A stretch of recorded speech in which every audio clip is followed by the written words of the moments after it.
Sure. My wife and I, Leanna, we've lived in Grand Island since 1984. We have twin daughters, Laura and Leslie, and they've gone through college and they're doing their careers now.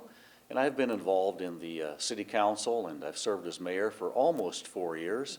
So I'm running for re-election again. I want to serve another 4 years. What do you think you bring to the office, and what would some of your priorities be going forward? I think I bring good management. It's really been remarkable throughout the COVID pandemic. I have been very impressed with how well city employees managed the pandemic and delivered our city services without fail. So congratulations to them, and I like to think I'm a part of that too, that we manage well, we plan well, we take care of our city. And I think you recognize that as a community, most of our top employers are what were designated essential, critical industries. And by and large, this community, folks kept working when a lot of other places around the country were shut down. That's true. We are a city of essential workers, and we got hit harder during the first round of COVID because, you can't build a combine or process beef from your living room.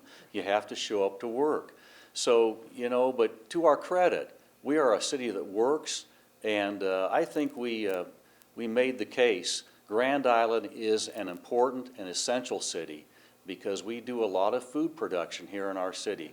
The nation and the world depends on us.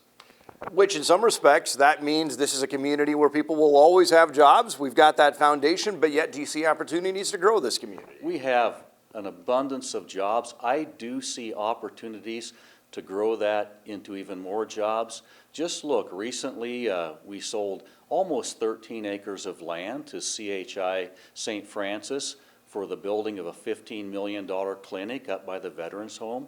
Well, that will provide good paying jobs for medical professionals. Then, of course, the issue becomes workforce. I know you've been one of the people who's been championed this partnership with Wayne State. Do you see opportunities like that? Are we going to have to get creative as a community to try to attract especially some of that young talent? We have to get creative, and that's what the partnership with Wayne State College was all about, and we're going to do more of that in the future. I think Grand Island has a great story to tell. I believe we can attract workers to our city when they know what we have, and I promote that every day, what a great city Grand Island is and all that we have to offer.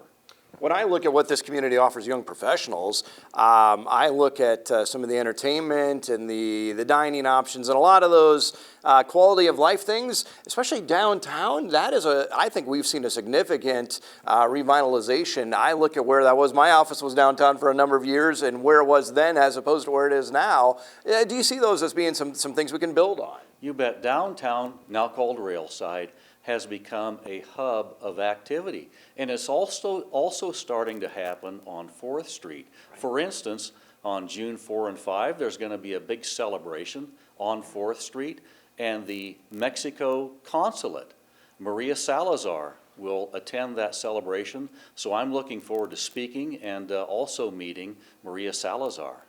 You just preempted my next question. I was going to ask you, one of my other favorites is going to 4th Street and patronizing our businesses there. We are a diverse community. I walk into my kids' schools. My kids are probably minority in their classroom. What do we need to do in terms of diversity, and how should we view that, and how can we get more folks of different backgrounds engaged? I think that Grand Island handles its diversity, its diverse population, very well. And one thing I've tried to do as mayor is send out my messages in different languages, and we just hired a new interpreter at the city. So I really work hard to communicate with our diverse population. The worst thing that can happen is if people feel like they're not in the mix and in the loop as far as information. So that's one of my goals as mayor, is to draw people in, we're a diverse community, but we want to be a unified community. I was going to ask you about that. During COVID, you began these broadcasts, and you've continued those, and you always have somebody there to then share the message in Spanish. Is that something you would plan to continue? Absolutely. I want to reach as many people as I can. I want anybody who's in Grand Island to be successful and feel that they are part of this city. That's my goal. Certainly part of being mayor is working with city administration and department heads and all the day-to-day things. But what do you see as the mayor's role in terms of the big picture of being kind of that, I think of that Ken Gannott role of being the community cheerleader and being the person that welcomes, whether it's the National 4-H shooting sports to town or all those other things, whether somebody needs to go to the legislature and testify on behalf of an issue that's important to us and kind of filling that role. It is essential to the role as mayor that you are a good communicator, that you do greet people who come to town, that you greet visiting dignitaries who come to town, and that you go to the Nebraska legislature and make the case on behalf of Grand Island. So that's one thing I spend a substantial amount of time doing, is just getting the word out about Grand Island and trying to really uplift our image as a thriving city, as a city that stands tall in central Nebraska.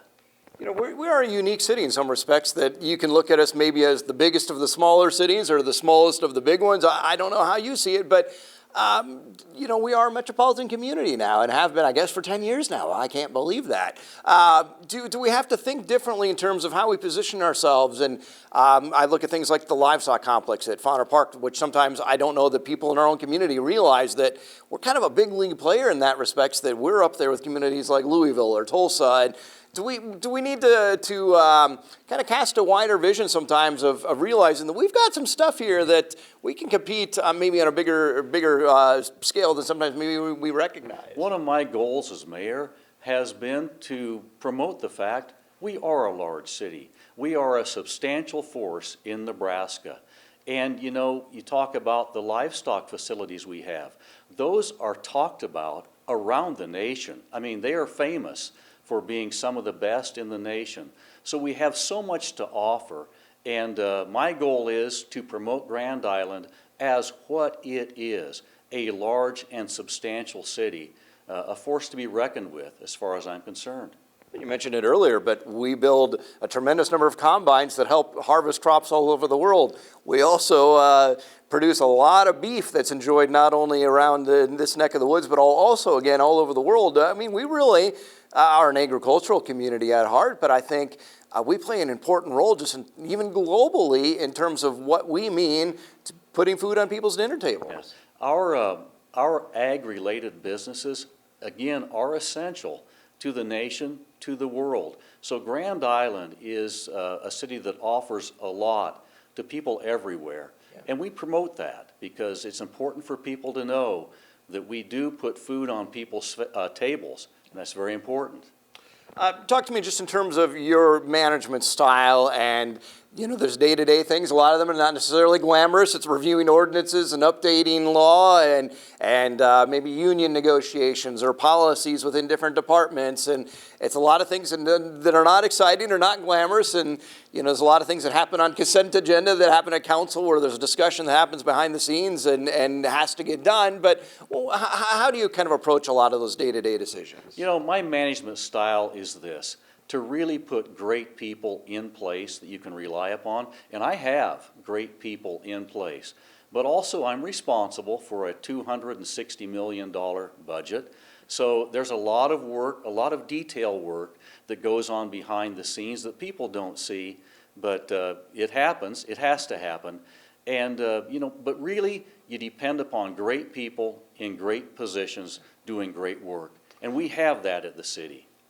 And being mayor, you oversee a diverse set of operations because on the one hand, we're dealing with maybe infrastructure issues one day. Then you're dealing with quality of life and parks and libraries and public service, police, fire. You know, it really kind of runs the gamut. Yeah, there's a learning curve to being mayor. Like you say, when you look at the difference between the police department and the library. Well, those are very different functions. So you have to approach the job as mayor with the idea you're going to have to learn. And so, but that's exciting. That's one of the things I enjoy most about being mayor. You know, let's talk about fiscal issues. Where do you see the city's fiscal position these days, and what can we do to continue to strengthen that? Our fiscal position is remarkably well, considering that we just went through a pandemic. Now, we came through that pandemic better because we really watched our spending during the pandemic, we did not know how it would impact us. So we are in remarkably good shape, but we have to keep that going. And that depends upon economic development, growing our economic base. So that's one thing I work at all the time, because, you know, the city depends upon sales tax mostly, not so much on property tax. Right. So I want to see Grand Island have healthy commerce. That's my goal. We talked a little bit earlier about the workforce side of that when we talk about economic development. Let's talk about the housing side of things. I talk to employers who say sometimes it's hard if they attract somebody to town. They want to find good affordable housing, and sometimes it's difficult in this community. What can we do to improve our housing stock? Housing is a problem in most cities, and we're no different. One thing the city has done since I've been mayor, we have authorized tax increment financing for over 1,000 housing units. That's huge. The other thing we've done is we're looking at modifying our street standards to allow for narrower streets, which saves money. We're looking at modifying our parking standards, because if you don't require so much parking spaces, then the developer can save money. And one other thing we're doing, we're looking at making a mixed-use development, like right here at Conestoga Mall. One thing that could happen is you could have residential development in addition to the retail development. So all of those things are intended to help with our housing and development problems, but it's just something we just have to keep working at. Yeah, we've even allowed, I think, some smaller lot sizes, and we've realized that maybe we need to kind of change some of the constraints that builders are working in to maybe facilitate building some houses. You know, smaller lot sizes should facilitate the development of more row houses and townhomes. Yeah. And so those are attractive to first home buyers and last home buyers, you know, people on both ends of the spectrum. And one other thing I need to mention about housing is, you know, the redevelopment of the Veterans Home campus. That will provide housing, modestly priced housing, for lots of people when we get that completed. I was going to ask about the Veterans Home. This is a good segue to that. Tell me about what you see as the vision going forward on that property. The vision of the Veterans Home campus is to preserve the campus in pretty much its state as it is now. White Lotus, the developer, does not plan to change the outside look of the campus much, and I like that. I want to keep the legacy of the Veterans Home campus alive, but of course they'll redevelop the interior to make it into housing. They want to start with the Anderson and the Pershing buildings and make that housing for 55 plus, age 55 plus, with a preference for veterans, which I think honors the legacy of the Veterans Home. One thing I want to ask you about, too, is infrastructure. During your 4 years, I've lost track of how many ribbon cuttings and grand openings we've had for street and sewer and related projects. We've got an airport project that will be happening, a sewer line. You know, there again, these are not necessarily glamorous projects, but as a growing community, do we need to invest in those? Absolutely. During my term as mayor, we have actually done an historic amount of infrastructure work. Roads, and you've seen the road construction and sanitary sewer projects, but that infrastructure lays the foundation for Grand Island's growth for decades to come.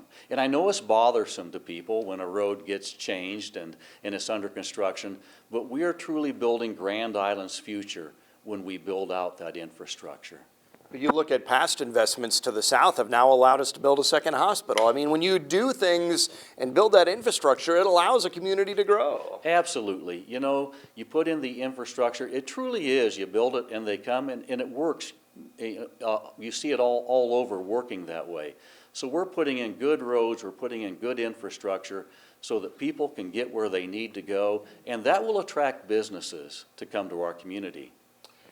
As we start to wrap things up, as voters are already starting to get their ballots, and I think a lot of people will be going to the polls in person again this year, what would you ask them to keep in mind as they decide who to cast their vote for mayor? Well, I just ask them to keep in mind my record of good management and good stewardship of the city. And always front on my mind is that we are stewards of the taxpayers' money. So we try to be very careful with our spending. We want to invest in things that help the community while watching that we don't waste anybody's money. And that's been my goal since I've been mayor. Well, Mayor Steele, is there anything else that you would be remiss if we didn't mention here? No, but I do appreciate the time. Thank you.